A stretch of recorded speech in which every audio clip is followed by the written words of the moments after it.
He looked toward the crowd, his eyes sweeping across the audience, landing briefly and deliberately on Bradley.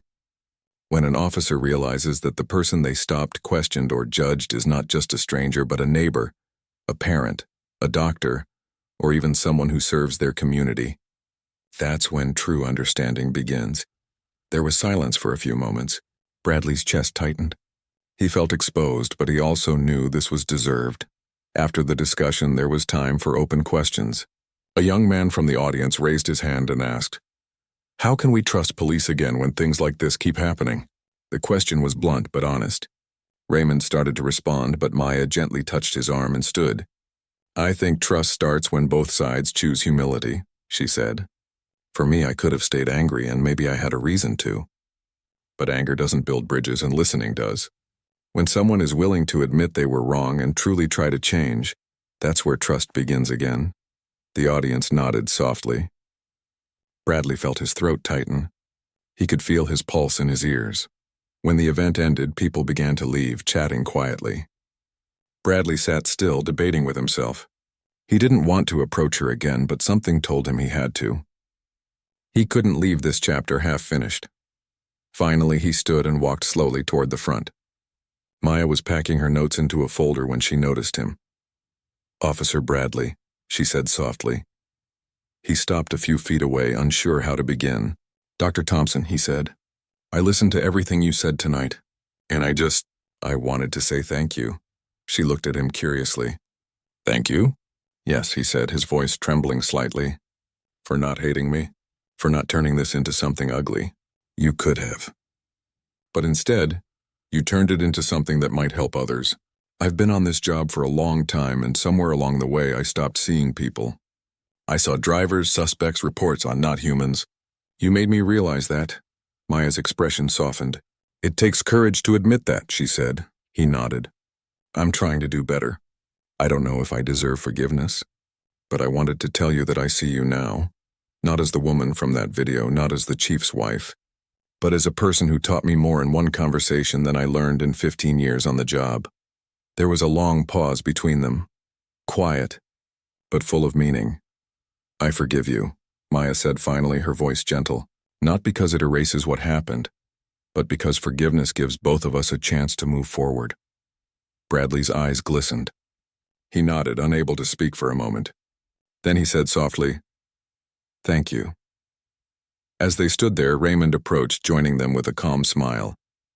"Officer," he said, "I'm glad you came tonight." "Yes, sir," Bradley said quietly. "I needed to." Raymond nodded slowly. "Change doesn't happen in silence. You showed up, and that's a start." Bradley straightened his shoulders.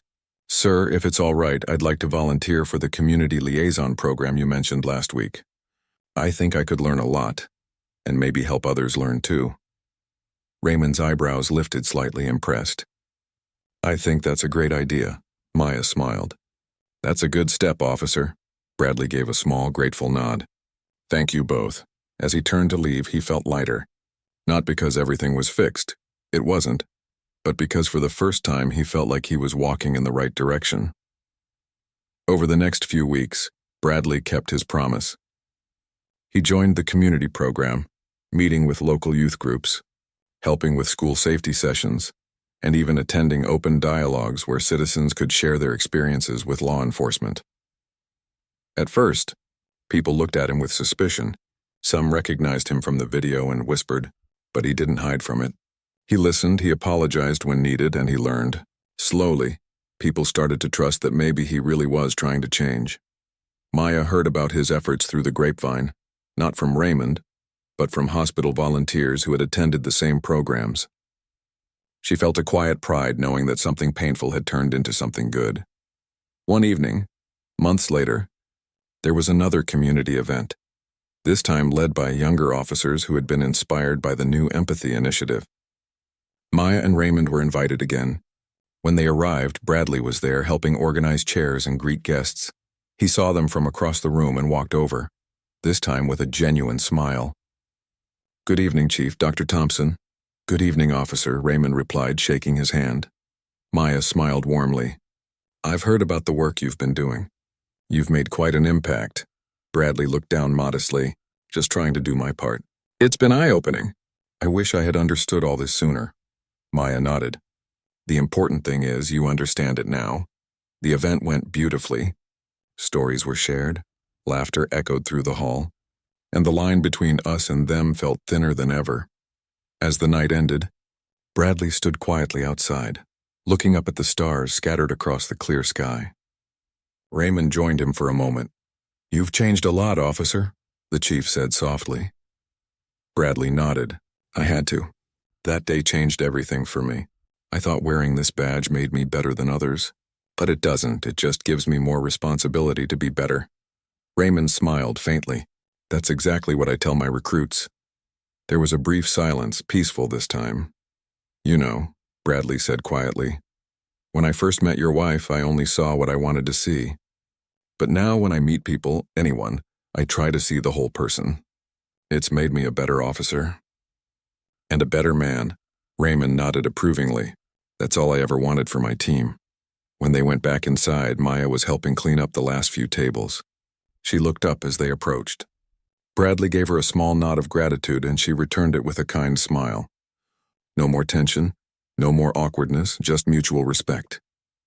Later that night, Maya and Raymond drove home together in quiet contentment. The city lights shimmered through the windshield, reflecting the peace they both felt. "It's strange," Maya said softly, "how something that started with fear and misunderstanding turned into something hopeful." Raymond smiled. "Sometimes that's how change begins. Not with shouting, but with listening." Maya leaned her head against the window, watching the streetlights flicker by. "Maybe that's the story people need to hear," she said. He looked at her and smiled. "Then we'll make sure they do." As the car rolled through the quiet streets, the city that once seemed divided now felt just a little closer, a little kinder, because two people had chosen understanding over anger, and one man had chosen humility over pride.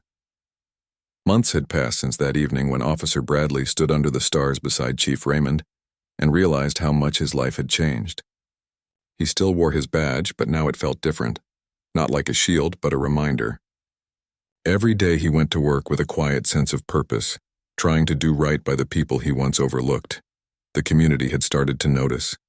Local newspapers ran small stories about the new outreach initiative that paired officers with local mentors and schools.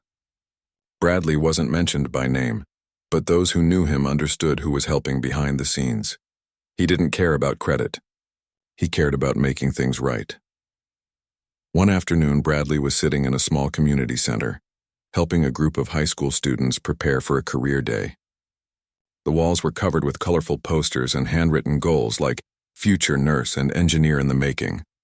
One of the students, a quiet boy with nervous eyes, looked up and asked, "Officer, can I ask you something?" Bradley smiled. "Of course." The boy hesitated, then said, "Why do police officers always think we're doing something wrong?" The question wasn't angry, it was honest. The room went quiet. Bradley leaned forward. "You know, that's a fair question," he said softly. "And I'll tell you something I learned the hard way. Sometimes people stop seeing others as people. They just see danger or rules or uniforms. I made that mistake once. It hurt someone who didn't deserve it. And I've spent every day since trying to make sure I never do that again." The boy looked surprised. "You made a mistake?" Bradley nodded. "A big one. But mistakes can teach us things that training never can." The boy smiled faintly, and the room's tension eased. They went back to their discussion, but something had changed. For the first time, Bradley saw hope reflected back at him from young faces that once looked away. That night, as he walked home, the air felt crisp and calm. The city lights glowed softly, and for once, he didn't feel like he was walking through shadows. But change, as he was learning, never came without challenges.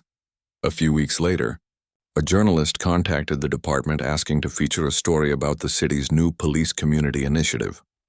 Chief Raymond agreed, but he insisted that if the story was going to be honest, they couldn't ignore how it started. He told Bradley about it one morning in his office. The chief's voice was calm but serious. "The reporter wants to include the video from last year. They'll talk about what happened, but they also want to show what you've done since. Are you comfortable with that?" Bradley hesitated. The idea of reopening that wound made his stomach tighten. But he also knew hiding from it wouldn't help. "If it helps people understand," he said slowly, "then yes, I'm okay with it, Raymond nodded. That's brave of you, officer. Not everyone would agree to that. It was one of those mornings when the city felt both alive and tired at the same time. The streets were still wet from an early drizzle, and the gray clouds hung low over the skyline like they couldn't decide whether to leave or pour again. Cars moved slowly, their tires whispering against the damp road. Among them was a dark blue sedan driven by a woman named Maya. Maya was in her mid-30s with calm eyes and the kind of quiet strength that made people trust her without knowing why. She worked as a medical researcher at the city hospital, a position that required both intelligence and compassion. Her days were long, her nights even longer, but she never complained. She often said her work wasn't about fame or money, it was about helping others live a little longer, a little better. That morning she was running slightly late. She had a presentation to give about a new clinical trial that could help improve emergency response for cardiac patients. She rehearsed her talking points in her head as she drove, sipping lukewarm coffee from a travel mug. She barely noticed the police car parked on the side of the road until the flashing red and blue lights appeared in her rearview mirror. Her first thought was that maybe the officer needed to pass by. She checked her mirrors and began to slow down to let him go around, but the car didn't move past her. Instead, it stayed right behind, lights flashing more insistently. Her heart gave a small jump. She pulled over carefully to the side of the road, rolled down her window, and placed both hands on the steering wheel, something her father had once taught her to always do during traffic stops. "Stay calm, be respectful, and keep your hands visible," he had said years ago. It was advice every black parent seemed to give their children at some point, not because of guilt, but because of fear. The officer's car door opened, and out stepped Officer Bradley, a middle-aged white man with a square jaw and a tired look in his eyes. He had been on the force for over 15 years and had seen the city change in ways he didn't always like. Somewhere along the way, his patience had thinned and his assumptions had thickened. He believed he could read people, though what he often read were his own prejudices. He approached Maya's car with a hand resting near his belt, not aggressively, but not casually either. "License and registration," he said flatly, not bothering with a greeting. Maya gave a polite nod. "Of course, officer," she replied, keeping her voice calm. She reached slowly into her glove compartment, took out her registration, then handed it along with her license through the window. Bradley glanced at the name, then at her. "You know why I pulled you over?" "I'm not sure, officer," she said.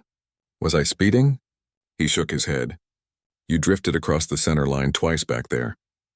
"Oh," she said, genuinely surprised. "I didn't realize. I'm sorry if it looked that way. The roads are still a little slick from the rain." He made a skeptical face. "Maybe, or maybe you were distracted." Maya smiled politely. "I assure you I wasn't," he didn't smile back. Instead, he stepped a little closer, glancing into the back seat as though searching for something out of place. "Where you headed in such a hurry?" "To the hospital," she said. "I work there. What do you do?" "I'm a researcher," she answered. "I have a meeting at 9. Bradley nodded slowly, still holding her license. "Mind stepping out of the car for a moment?" Her stomach tightened. "Is there a problem, officer?" "Just a routine check," he said. "Step out of the vehicle, please." Maya hesitated for a fraction of a second, then unbuckled her seatbelt and stepped out. The morning air was cool and damp, carrying the faint smell of rain and asphalt. She stood beside the car, her hands loosely at her sides. Her heart was beating faster now, not from guilt, but from unease. The situation didn't feel right. Bradley walked around her car, inspecting it slowly, his boots splashing in small puddles. "You rent this car?" he asked. "No," she said. "It's mine. Looks new. I bought it last year." He didn't respond right away. Instead, he crouched a bit, pretending to check the tires. A few cars passed by, their drivers glancing briefly before continuing. One young man walking his dog paused on the sidewalk, sensing tension. He took out his phone quietly. Bradley straightened up and walked back to her. "Pop the trunk." "The trunk?" Maya repeated, trying to stay polite. "Is there a reason, officer?" "Routine check," he said again, more firmly this time. Maya pressed the key fob and the trunk lifted. It was empty except for a small suitcase, her lab coat folded neatly inside, and a box of reports. Bradley leaned in, looked around, then shut it again. When he turned back to her, something in his expression had shifted, subtle but noticeable. Maybe irritation, maybe suspicion, Do you mind telling me exactly what kind of research you do? He asked. I work in cardiovascular medicine, she said, still calm. I'm part of a team developing a new emergency response system for patients who— Okay, he interrupted, waving a hand. I didn't ask for a lecture. Just curious. Maya's lips pressed together, but she said nothing. She knew that arguing wouldn't help. Bradley studied her for another moment. Something about her poise, her confidence, seemed to bother him. Maybe it reminded him of people who had once made him feel small, or maybe it was simply the quiet challenge in her steady gaze.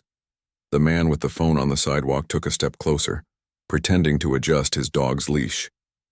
The scene wasn't loud or violent, but it carried tension that anyone nearby could feel. A few more people slowed down, sensing something uncomfortable unfolding. Bradley noticed the onlookers and straightened his shoulders. Wait here, he said sharply. He returned to his patrol car and sat inside for a long minute, typing on his dashboard computer. His jaw was tight, his fingers tapping impatiently. When the system returned a clear record, no violations, no warrants, he frowned. He hated when his gut was wrong. He got out again, deciding to make the moment last longer than it needed to. You said you work at the hospital, right? He asked when he returned. Yes. You got ID for that? Maya nodded and carefully pulled her hospital badge from her purse. It had her name and title printed clearly. Dr. Maya Thompson, Research Director. Bradley took the badge and looked at it for a long time. Doctor, huh? Yes, she said softly. I'm a medical doctor. He exhaled slowly through his nose. All right, he said, finally handing both the badge and her license back. You can go. She took them silently and returned to her car. Her hands trembled slightly as she closed the door. She wasn't angry, at least not yet. Mostly, she felt drained. Encounters like this weren't new. They just always left her feeling smaller, even when she'd done nothing wrong. As she started the car, Bradley walked back toward his cruiser, but he could feel the eyes of the bystanders on him. The man with the phone kept recording until Maya drove off. Bradley shot him a glare, but the man didn't stop. Back in his patrol car, Bradley sat for a moment, replaying the scene in his head. Something about her bothered him. Maybe it was the calm way she'd looked at him. Not fearful enough, not apologetic enough. He'd dealt with hundreds of drivers, but she stood out. Part of him wanted to forget it. Another part couldn't. Meanwhile, Maya drove the rest of the way to the hospital in silence. She turned off the radio, trying to settle her racing thoughts. She didn't like how the officer had looked at her, as if her success made her suspicious. She'd experienced microaggressions before, but this had felt heavier, like a reminder that no matter her education or position, she was still judged by appearances first. When she reached the hospital parking lot, she sat for a moment, hands on the wheel, breathing deeply. Then she smiled faintly to herself. Not today, she whispered. He won't ruin today. She stepped out of the car, smoothed her blazer, and walked toward the entrance. Inside, colleagues greeted her warmly. She smiled and greeted them back, hiding the weight she carried from the encounter. There wasn't time to dwell. She had patience and research waiting, but she didn't know that the morning's incident wasn't over. The man with the phone had posted the video online. Within hours, it began to circulate locally. Nothing viral yet, but enough for people in the community to start talking. Some saw it as another example of unnecessary policing. Others said it was just routine procedure. The comments were divided, but the tension was real. Bradley, meanwhile, received a message from his sergeant later that afternoon. Come to the office. We need to talk. His stomach sank. He knew what it was about. Someone had complained. Probably that woman, he thought. Or maybe one of the onlookers. He drove to the precinct, trying to compose himself. The sergeant, a firm but fair woman named Lopez, met him with a neutral expression. Brad, we got a call this morning about your stop on Peachtree, she said. Someone recorded part of it. Bradley tried to keep his tone casual. Yeah, just a traffic stop. Nothing serious? Maybe not, Lopez said, but the video doesn't look great. The department's under review for profiling cases again. You know how this goes, he sighed. I followed procedure. She looked at him carefully. I'm not saying you didn't, just maybe be more mindful next time. He nodded stiffly, but inside he was irritated. He felt like he was the one being judged unfairly. People are too sensitive these days, he muttered under his breath as he left the office. That night, Maya sat in her living room, laptop open, reviewing slides for her next presentation. Her phone buzzed with a message from a friend. "Hey, is this you in the video?" Maya frowned, clicked the link, and froze. It was her, standing on the roadside, speaking calmly while the officer questioned her. The caption read, "Woman pulled over for no reason. Watch how calm she stays." The comments were supportive, filled with words like proud of her composure and "this is how you handle ignorance." She sighed and closed the laptop. She hadn't planned for anyone to see that part of her day. She didn't want sympathy. She wanted progress. But maybe, she thought, stories like hers needed to be seen, not for pity but for awareness. Across town, Bradley lay awake in his small apartment, scrolling through the same video. His name wasn't mentioned, but he recognized the scene instantly. The comment section stung, people calling the officer disrespectful, biased, and out of control. He tossed the phone aside, annoyed and defensive, yet somewhere deep inside, a sliver of guilt began to form. Neither of them knew that this quiet, rainy morning would soon change both their lives in ways neither could imagine. The next day would bring another meeting, another stop, and one revelation. That would shake Bradley to his core, because the woman he thought was just another driver on the road was someone whose identity carried far more weight than he realized. But that was still to come. The morning sun peeked through the thin curtains of Maya's apartment, spilling soft light across her kitchen table. She sat with a cup of tea, staring at her phone screen as messages kept coming in. Some were from colleagues who had seen the video online. Others were from people she barely knew, thanking her for how calmly she handled the situation. She had mixed feelings about it.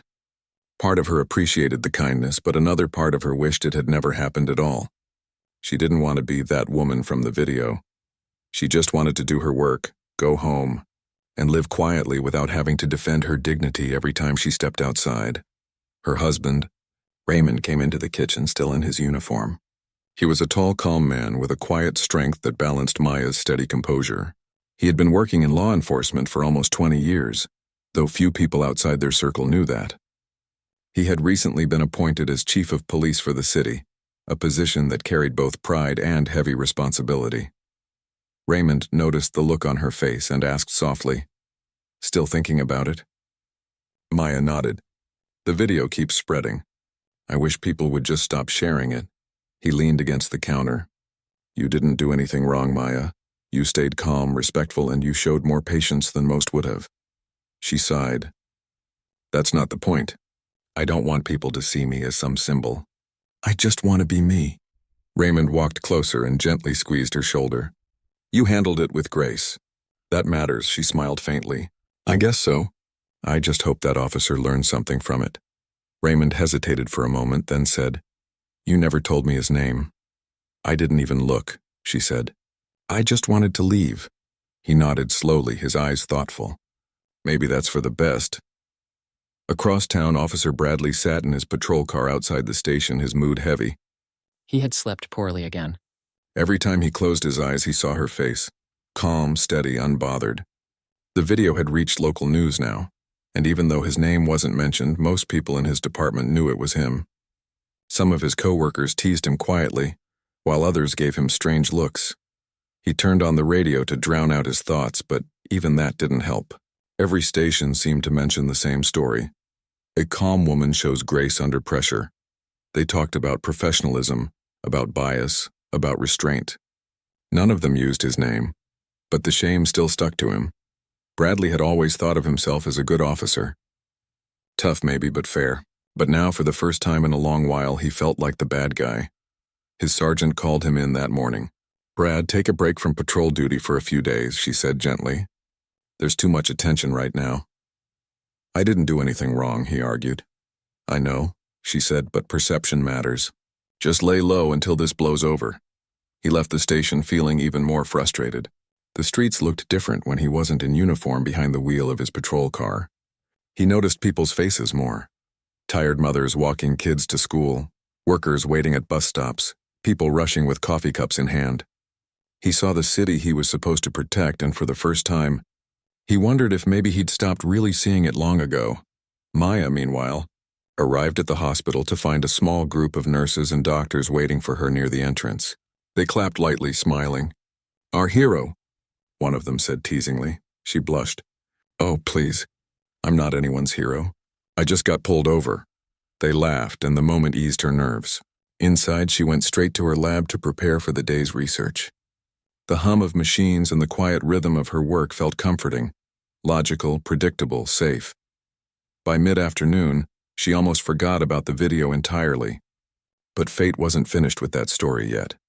Later that day, the hospital hosted a community outreach event. It was something Maya had helped organize, an effort to build better trust between the hospital and first responders, including local police. They had been planning it for months. Representatives from the fire department, paramedics, and police were all invited.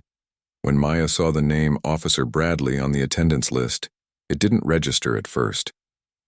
She met dozens of officers every year through her research programs. The name meant nothing to her until she saw him walk into the auditorium. For a brief moment, neither recognized the other. Bradley was busy setting up near the back with a few of his fellow officers, while Maya was at the front speaking with the hospital director. But then their eyes met. Time seemed to slow. He froze, his stomach dropping as recognition hit him. She was standing there, the woman from the video, the one he'd pulled over, the one he'd spoken to with suspicion. But she wasn't just that woman. Here she was Dr. Thompson, respected, admired, surrounded by peers who clearly valued her. Maya noticed his face pale slightly, and the memory came rushing back. The rain, the flashing lights, the voice that had made her feel so small. For a moment she considered walking away. But something inside her told her to stay calm. Again. The hospital director turned to her. "Dr. Thompson, would you mind welcoming our guests?" She nodded, forcing a small smile, and stepped to the microphone. "Good afternoon, everyone. Thank you for coming. Today's event is about building trust and cooperation between our medical staff and the people who protect our community every day. It's about partnership, respect, and understanding." Her voice was clear and steady, but Bradley could feel the weight of her words like they were meant for him. He couldn't look away. As she continued speaking, he thought back to that morning on the roadside, how she'd stayed calm while he'd acted out of arrogance.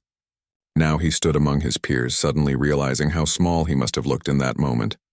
After the introductions, people mingled. Maya made her way through the crowd, shaking hands, answering questions, smiling politely. She avoided looking in Bradley's direction, though she could feel his eyes on her. Finally, he couldn't take it anymore. He walked over slowly. "Dr. Thompson," he said quietly. She turned to face him, her expression polite but guarded. "Officer Bradley," he swallowed hard. "I didn't expect to see you here." "Neither did I," she said, her tone even. There was an awkward silence between them. Around them, people chatted and laughed, unaware of the heavy air between the two. "I just wanted to say," he hesitated, the words caught in his throat. "I didn't mean to make you uncomfortable that day." Maya looked at him, searching his face. "You didn't just make me uncomfortable, officer. You made me feel small for no reason. You didn't see me as a person, just a driver who looked suspicious to you." Her voice wasn't angry, just honest. Bradley lowered his gaze. "You're right," he admitted softly. "I was wrong." For a moment she said nothing. Then she sighed. "I hope you think about how that moment felt for me. Not to blame you, but so maybe you'll treat the next person differently." He nodded slowly. "I will." Just then another man approached, Raymond, the police chief. He had come to show support for the event. When he reached them, Bradley straightened immediately, his heart skipping a beat. "Dr. Thompson," Raymond said warmly, giving her a gentle nod before turning to Bradley. "Officer Bradley, good to see you here." Bradley blinked in shock. He looked from Raymond to Maya and back again. You two know each other." Maya smiled faintly. "We should. He's my husband." Bradley's face drained of color. He stepped back slightly, words failing him. The realization hit hard. The woman he'd spoken down to, the woman from the viral video, was married to the very man who led his department. Raymond noticed his reaction, but said nothing yet. He simply looked at Bradley with calm eyes, the kind that could see right through someone. "Officer," he said after a long pause, "thank you for attending today's session. I hope you'll stay for the discussions later. We're going to be talking about community empathy and bias training, something I want every officer to hear." Bradley nodded stiffly, unable to find his voice. "Yes, sir," he finally managed. As Raymond walked away with Maya, Bradley stood frozen, replaying everything in his mind. Every word he'd said to her, every look, every assumption. He felt the weight of it pressing down on him now more than ever. Maya and Raymond stepped aside to speak privately. "That's the officer?" he asked quietly. She nodded. "Yes, but I think he's learned his lesson already." Raymond studied her for a moment. "You handled that with grace again." She smiled softly. "I just hope it changes something." Throughout the rest of the event, Bradley sat quietly in the back. He listened as speakers talked about community engagement, unconscious bias, and the importance of empathy in policing. He took notes mechanically, but his thoughts kept drifting to Maya's calm eyes and the simple truth she had spoken to him. By the end of the session, something inside him had shifted. It wasn't sudden or dramatic, just a quiet realization that maybe he had spent too long seeing the world through fear and assumption instead of understanding.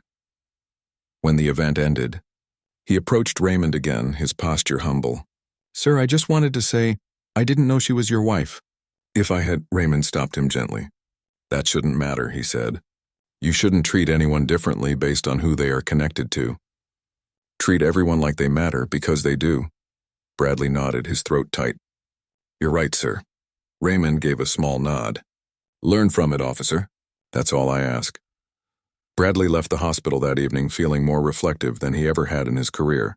The sunset washed the sky in shades of gold and pink, soft and forgiving.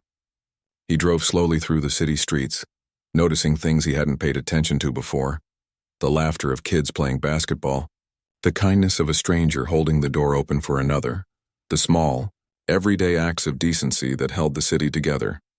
Meanwhile, Maya and Raymond returned home, quietly relieved that the day had gone better than expected. She poured 2 cups of tea and they sat together on the couch. "Do you think people can really change?" she asked after a while. Raymond looked thoughtful. "I think some can. Sometimes it just takes being humbled by the truth." She nodded slowly. "Then maybe today was worth it." He smiled, reaching for her hand. "You always make it worth it." They sat in comfortable silence, the city lights twinkling outside their window. Neither of them knew how far the ripples from that single roadside encounter would go, how it would change not just one officer's perspective, but inspire a department to re-examine the way it saw the people it served. For now, though, the night was peaceful.